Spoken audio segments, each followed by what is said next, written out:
Student welcome back to my channel Akash lecture. Student आज की इस वीडियो में आप लोगों को बताने वाला हूं कि इंग्लिश में लॉन्ग क्वेश्चन का आंसर लिखने का ट्रिक। मेरे प्यारे बच्चों, अगर इंग्लिश में आप लोगों को पढ़ने भी नहीं आता है, इंग्लिश लिखने भी नहीं आता है, अगर इंग्लिश का आपको ई भी नहीं आता है, तो इंग्लिश की पेपर में जितने भी लॉन्ग क्वेश्चन आएंगे उसका आंसर आप कैसे लिखोगे, वो भी ट्रिक की मदद से, बिना याद किए, केवल ट्रिक से। मेरे प्यारे बच्चों, इंग्लिश पढ़ना व लिखना नहीं आता है फिर भी आप मेरे प्यारे बच्चों उसको लिख दोगे, इस बात की 100% गारंटी लेता हूं। जितना भी आपके पेपर में लॉन्ग क्वेश्चन रहेंगे उसका आंसर आप मेरे प्यारे बच्चों बिना कुछ याद किए आप आसानी से उसको लिख पाओगे। मेरे प्यारे बच्चों 100% गारंटी है, टीचर खुश होकर पूरा का पूरा नंबर देगा और 100% गारंटी है कि मेरे प्यारे बच्चों आप बिल्कुल पास हो जाओगे।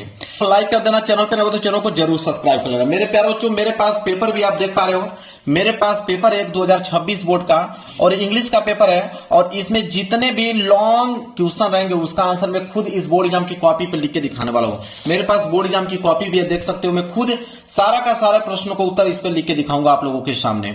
तो देखिए, सबसे पहले अगर हम बात करें यहाँ पे कि कौन सा लॉन्ग क्वेश्चन दिया है इस पेपर में, तो लॉन्ग क्वेश्चन देख पा रहे हो यहाँ पे प्रश्न संख्या 8वां।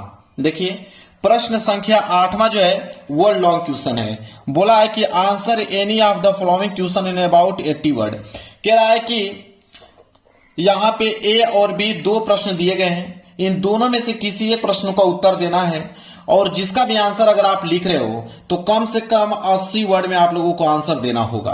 और कितना नंबर आपको मिलेगा? 7 नंबर मिलेगा अगर इन दोनों प्रश्नों में से किसी एक का उत्तर देते हो तो मेरे प्यारे बच्चों देखिए कैसे हल करना है। प्रश्न कौन सा है? ए वाला, कि how did Gandhi ji reach Champaran and what did he do there. बस आप बने रहिए, इसका देखिए आंसर मैं खुद आप लोगों के सामने लिख के दिखाता हूं। और जितना भी प्रश्न रहेगा इसमें, पीछे भी प्रश्न दिया गया है लॉन्ग क्वेश्चन का, मैं उसको भी सॉल्व करके आप लोगों को दिखाऊंगा। देखिए, सबसे पहले आप लोगों को करना क्या है मेरे प्यारे बच्चों, कि यहां पे सबसे पहले हेडिंग डालना है। अब यहां पे 8वां प्रश्न था तो आप सबसे पहले यहां पे ऊपर हेडिंग डालोगे कि आंसर टू क्वेश्चन नंबर। यहां पे हेडिंग आपकी रहेगी आंसर टू क्वेश्चन नंबर। अब कौन सा क्वेश्चन नंबर था? 8 था, तो आप डालोगे 8। इसके बाद स्केल की सहायता से, यहां पे स्केल आपको लेनी पड़ेगी और स्केल की सहायता से इसके नीचे आपको करना पड़ेगा अंडरलाइन। क्लियर है? तो यहां पे आंसर टू क्वेश्चन नंबर 8 आपने डाल दिया। और इसके बाद यहां पे आप ए वाला प्रश्न कर रहे हो, उसमें दो ऑप्शन दिया था, एक ए कि बी। आप ए वाला कर रहे हो या बी वाला कर रहे हो? देखिए, तो मैं यहां पे ए वाला बता रहा हूं तो इसलिए आपको यहां पे डालना पड़ेगा ए। यहां पे आपको इस तरह हेडिंग डालनी पड़ेगी ए, ताकि एग्जामिनर समझ पाए कि हाँ आपने ए वाला किया है। अब आप रूल समझिए कि इसका आंसर आप कैसे लिखोगे। देखिए, सबसे पहले इसका नियम कहता है कि अगर क्वेश्चन में सबसे पहले क्वेश्चन वर्ड आए तो आंसर लिखते समय क्वेश्चन वर्ड से स्टार्ट नहीं करते हैं। कहने का मतलब है कि कोई भी क्वेश्चन है, कोई भी क्वेश्चन अगर पूछा जाएगा आपसे तो वह हमेशा क्वेश्चन वर्ड से ही स्टार्ट होता है, लेकिन जब आंसर उसका बनाओगे तो उस समय क्वेश्चन वर्ड को क्या किया जाता है? हटा दिया जाता है। इतना बात तो आपको मालूम चल गया कि जब आंसर लिखोगे तो वहां पे क्वेश्चन वर्ड को हटाना पड़ेगा। तब कैसे करते हैं देखिए, तब कैसे करेंगे उसको समझिए। तो देखिए, प्रश्न मैं दिखाता हूं आप लोगों को। यह प्रश्न था कि how did Gandhi ji reach Champaran and what did he do there. तो यहां पे सबसे पहले हम लोग करेंगे क्या कि यहां पे देखिए हाउ क्या है आपका, हाउ जो है वो आपका WH वर्ड है, क्वेश्चन वर्ड है। और डिड की अगर हम बात करें तो डिड आपका हेल्पिंग वर्ब है। तो यहां पे हाउ और डिड दोनों के क्या करेंगे हम लोग? हटा देंगे। बच जाएगा आपका गांधी जी, तो गांधी जी को हम बनाएंगे सब्जेक्ट। और रीच जो है ये आपका वर्ब है, तो वर्ब हमेशा यहाँ पे वर्ब का सेकेंड फॉर्म हमें लिखना है आंसर में हमेशा वर्ब का सेकेंड फॉर्म लिखना है। और ये जो आपका चंपारण है ये आपका ऑब्जेक्ट का काम करेगा। इसके बाद एंड को भी उतारेंगे। व्हाट आ गया क्वेश्चन वर्ड, इसको हटा देंगे। यहाँ पे देखिए, ये जो डिड है, जब आंसर में डिड को आपको लिखना होगा तो आपका यहाँ पे जो हेल्पिंग वर्ब होता है वो हमेशा सब्जेक्ट के बाद, मतलब ही के बाद इसको लिखना होगा, तो इसको ही के बाद लिखेंगे। तो देखिए, मैं इसको लिख के दिखाता हूं, एक अरेंज करके दिखाता हूं इसका आंसर। देखिए, रूल क्या कहता है उसको समझिए। तो यहां पे अगर हम बात करें रूल, नियम को लेकर, तो ग्रामर का रूल एक होता है कि सबसे पहले आप सब्जेक्ट लिखेंगे, इसके बाद वर्ब का सेकेंड फॉर्म लिखेंगे, इसके बाद ऑब्जेक्ट लिखेंगे, इसके बाद जाके रिमेनिंग वर्ड लिखेंगे। मेरे प्यारे बच्चों, इंग्लिश का 95% जो आंसर होता है इसी नियम पे बिलोंग करता है, मतलब इसी नियम पे उसका आंसर जो होता है वह अरेंज किया होता है। पहले सब्जेक्ट आप लिखेंगे, वर्ब का सेकेंड फॉर्म, फिर ऑब्जेक्ट, फिर रिमेनिंग वर्ड। क्लियर है? देखिए तो करना क्या है हमें कि यहां पे सबसे पहले हम लोग सब्जेक्ट लिखेंगे। तो यहां पे सब्जेक्ट क्या है? गांधी जी। सबसे पहले क्या लिखेंगे? सब्जेक्ट तो गांधी जी। इसके बाद वर्ब का सेकेंड फॉर्म रिच, फिर ऑब्जेक्ट था चंपारण। तो सब्जेक्ट, वर्ब का सेकेंड फॉर्म, ऑब्जेक्ट, ये लाइन तो पहले हम लोग उतारेंगे। तो देखिए गांधी जी रिच चंपारण। तो चलिए इसको हम लोग नोट करते हैं। तो यहां लिखेंगे हम लोग कि गांधी जी, यहां पे हम लोग नोट करेंगे कि गांधी जी रीच्ड चंपारण।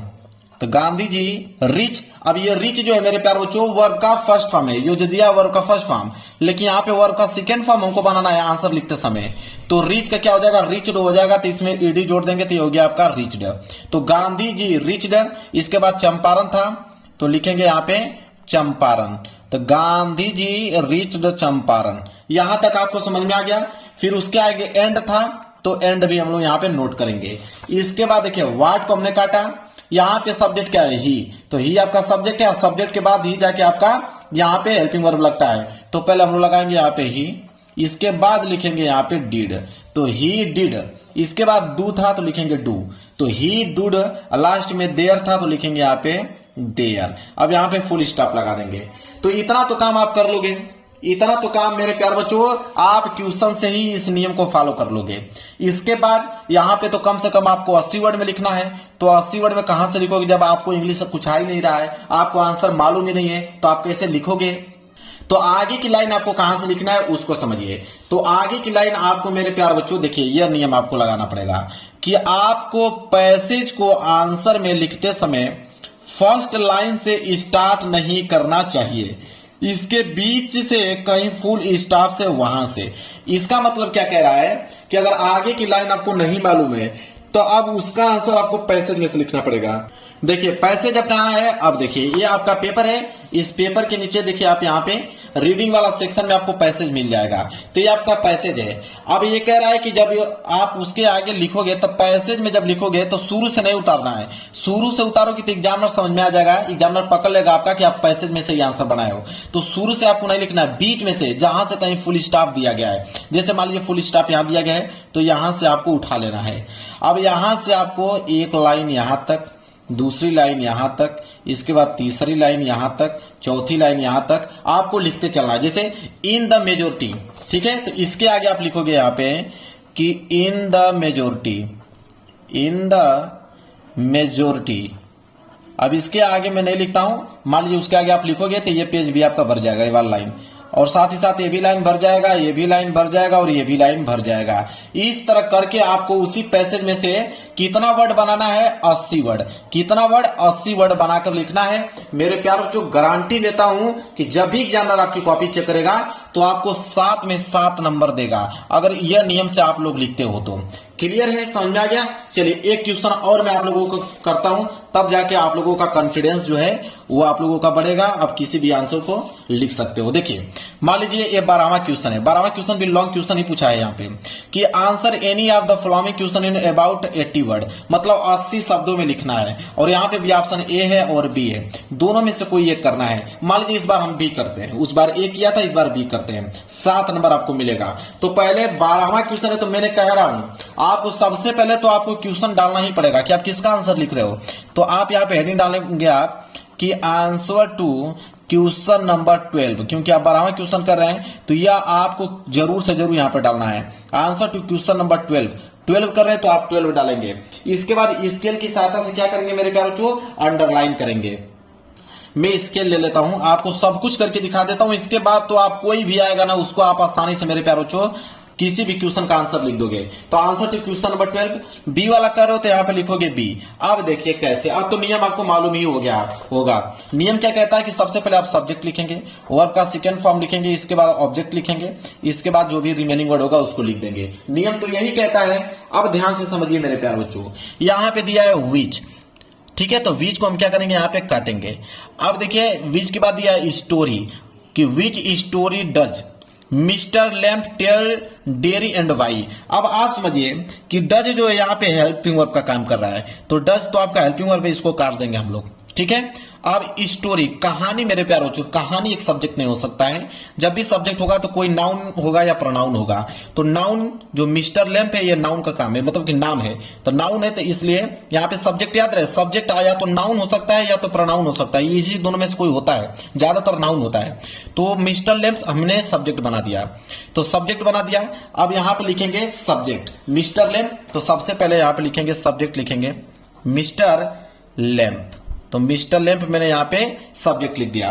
अब ध्यान दीजिए, अब यहां पे बोला है कि टेल, टेल मतलब कहना, तो अब यहां पे वर्ब का फर्स्ट फॉर्म है, हमें यहां पे वर्ब का सेकेंड फॉर्म लिखना है आंसर। तो टेल का क्या हो जाएगा, टोल्ड।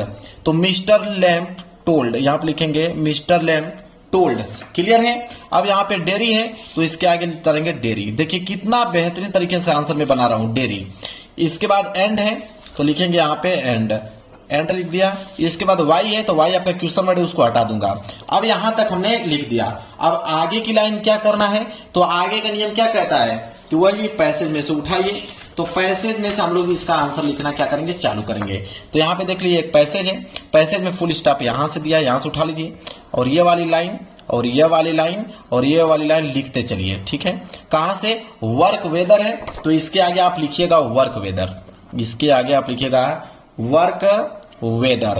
अब मेरे प्यारों, जो बिल्कुल राइटिंग बैठाते हुए और अच्छे तरीके से आप लोग ये लाइन भी भर दीजिए और साथ ही साथ नीचे वाली लाइन भर दीजिए, ये वाला भर दीजिए। कब तक, जब तक 80 वर्ड कंप्लीट नहीं होता तब तक। अब 80 वर्ड आपका कंप्लीट हो गया, छोड़ दीजिए। अब एग्जामिनर आपको 7 में 7 नंबर देगा अगर 80 वर्ड बिल्कुल आपने कंप्लीट कराया है और आपकी हैंड राइटिंग थोड़ी सी अच्छी है, तो आपको पूरे के पूरे ही नंबर मिलने वाले हैं। तो समझ में आ गया मेरे प्यारों, जो कैसे करना है, नियम समझ में आ गया। यही नियम है, अगर इस तरह करोगे तो पूरे के पूरे क्वेश्चंस का मेरे प्यारों जो आंसर लिख दोगे, अगर आपको मालूम है चाहे नहीं है।